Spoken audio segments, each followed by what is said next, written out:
think that's probably one of the most valuable parts of NABJ would be the training. And the people who go to those training sessions emerge with all kinds of experience and knowledge that they otherwise would not have. And I know personally, because I can speak for myself, that having those news directors sit and critique my tape every year, and they were hardcore. One news director from New York told me to get some braces. And I tell others the same. Because anything that everybody's looking at me like, no, get out of here. No, he did.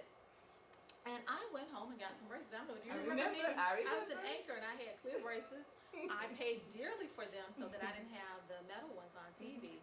And it's just a year. And that, because I guess I just was not aware of how I looked. And he was like, yeah, you can probably stay in Jackson, but if you want to get to where I am in New York, where you have all these people with straight teeth and blah, blah, blah, then you need to correct that. So that was the only thing he said. That's correctable. Some things aren't correctable. So if you can correct it, and that brutal honesty is what you're going to get and what you need. So to answer your question, it's the feedback, it's the training, it's the relationships. The changes I saw in myself were when I went back, I would write those things down and I would work on what I needed to work on. At this age, it may be cleaning up your resume. It may be cleaning up your social media. It may be that you're misdirected and you think that you're going in the direction. Like, for example, I'll give you one quick example. I wanted to be a I wanted to be a White House correspondent, and I got a mentor through another program, but she was so busy she didn't have time to work with me. So I was covering local government, whereas my mentor probably should have been a White House correspondent, or at least a network correspondent. And that's where you can plug in. DeMarco plugged in very early to the Byron Pitts of CBS News. So I just can't tell you enough about plugging into the right people at the right time in your career. That is what I see more than anything as a benefit to NABJ.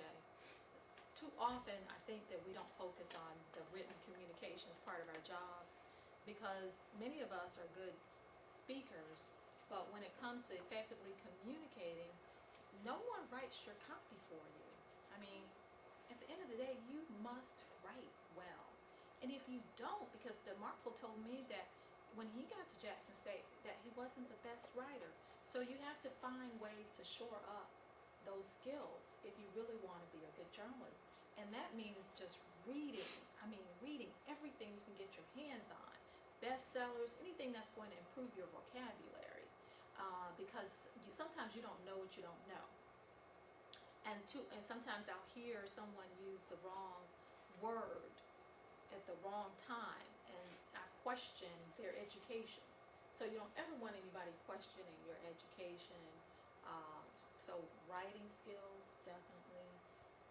Energy and enthusiasm for life, for what you're doing, and exuding that. Nobody has to know that you're having a bad day. You don't have permission to have a bad day as a journalist. I used to be either really good, and most of the time I was good at what I did. Very good. I didn't want to get beat. You got to be competitive. Very competitive. And really be a team player. I learned that working for an NBC owned and operated station. At the time, NBC was one of the top rated places to work because it was owned by General Electric. And I think for the most part, it's still very well respected. And there are some places, some news organizations that are not operated properly. So when you get ready to go out and look for a job, do your homework. Do your homework. But being a team player and having a positive attitude will really, in my opinion, get you far. Not being self-centered. It's not about me. It's about delivering and making my team and my station or my news organization look good. The writing. I've seen a lot of journalists or people who decide they're going to make that switch, and they hurt because the writing's not strong.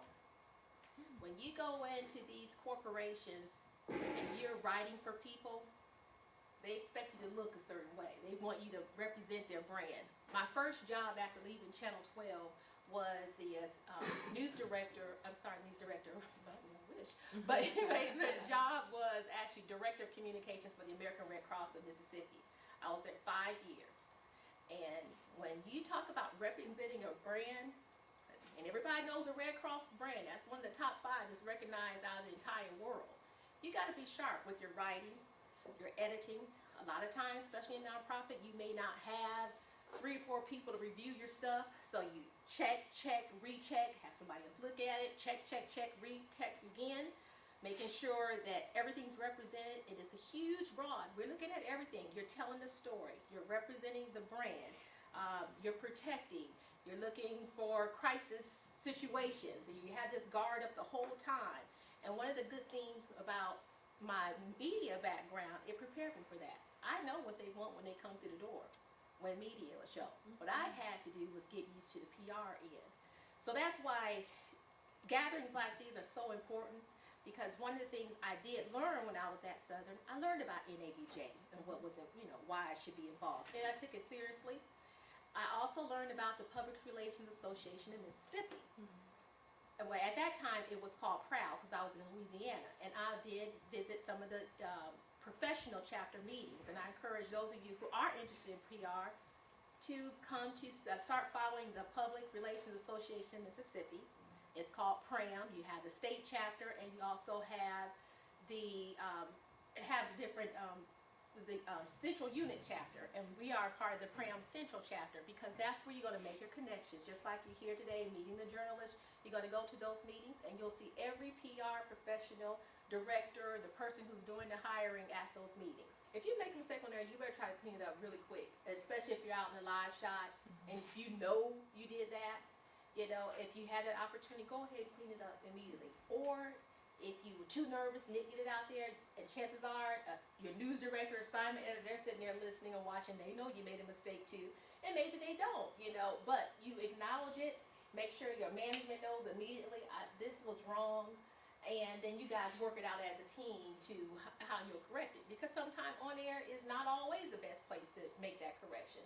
Sometimes maybe it's one of those things you don't want to make public, that we said it wrong, but let's find out how we deal with the situation when we get phone calls or whatever. So every situation is different, but my opinion, I always work with management. If there's anything that I question, I have, even with my current job, I'll go so far, but it's something I think after a time of just kind of honing your judgment and just kind of watching you do it, you're going to know your gut feeling it. I need to get somebody in this. Let me pull in my help. If you're working on a story and it's going all good, and you got something there, you're just kind of questioning, don't run for it. You got people around you can help you. Go to your producers. Kevin's, we'll be talking to you guys soon. If I was at his station, I would run to him. Help me think this out. That again, as she said, that team playing. But I think when people put themselves in silos, and you think I'm the reporter, I'm supposed to have it all right and all the facts, you're making a big mistake. You're supposed to bring gathering. You're hoping that the news gathering part of it. But if there's something you question, my goodness, you have a team. It's a team. Go to your supervisors. Help me. And it's strong. It looks strong. It doesn't mean that you are not weak. It's how you present it. Now, you come in here, I need some help. Kevin probably had all kind of stuff going on, but you come here and look, y'all help me out. Y'all gotta, I need to get this done. What's your opinion about this? Help me kind of figure this out. It looks more like you're in control, and you'll be more respected in that manner. I think I was way too serious in the beginning.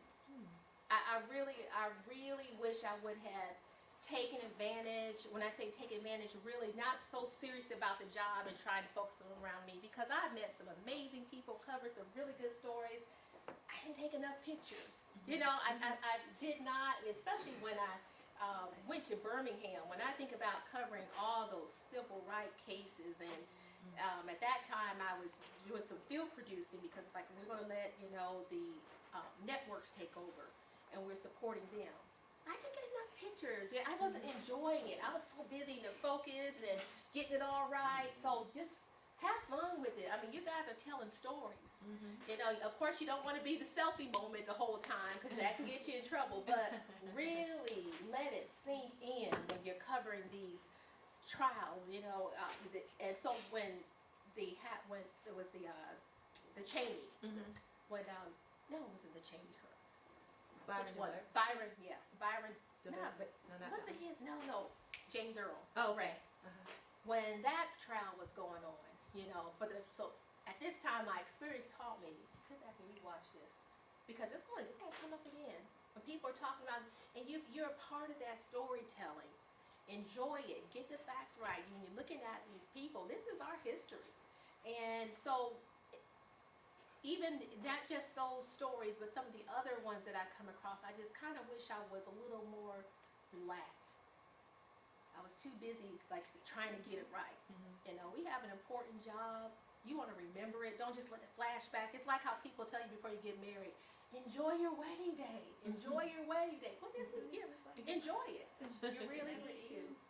It's just like it never ends. It's just like it's an everyday thing. But that's the good part about it. Yeah. So whatever you have to do, like now I'm into this little exercise mode and I do all this, but I wish I would have done it now. I wish I mean, just kind of pace yourself and enjoy where you lead. You don't want to just kind of, because some things are a little blurry when I look back, you know, but I should have been doing more just taking in the moment. Taking in the moment, so I could really, so when you come up and you present to, you know, other students, you can kind of talk about that, because that energy's going to come out. I've seen people who had a passion for entertainment, and people told them, well, you're a sports guy, and they went and did sports, and hated it, but they could never get back to that entertainment side. A friend of mine is really good friends with Kevin Frazier. Do you know who Kevin Frazier is? Kevin Frazier was on Entertainment Tonight. Same situation. Met him at NABJ. He was, you're a black guy, you're tall, you're bald, go do sports. That's what his boss has told him. But he stuck with what he wanted to do. He said, this is what I want to do. He found a way to separate himself from everybody else. Now, I don't have a secret formula for you, but as long as you can separate your brand from everyone else's brand, that's the key. Because, you know, now that I hire people and I've become a hiring manager, I know that in office there's a stack of resumes this high. And in that stack of resumes, 20 of those people look alike, another 20 look alike. You know, they're all kind of clumped together. So what I look for when me and my bosses are going through resume tapes and resumes and reels is what separates this person from everybody else. And it's different for different people. You know, this person just has an it factor, or this person speaks so well and they have such charisma that we have to hire them. So find whatever niche that you have, and don't ever let anyone tell you, pigeonhole you into what you don't want to do. And like I said, I've seen too many people who start out with the passion for one thing, and they let people get in their head and say, that's not good for you, that's not your look. And they get away from it. So just separate yourself and find what that is.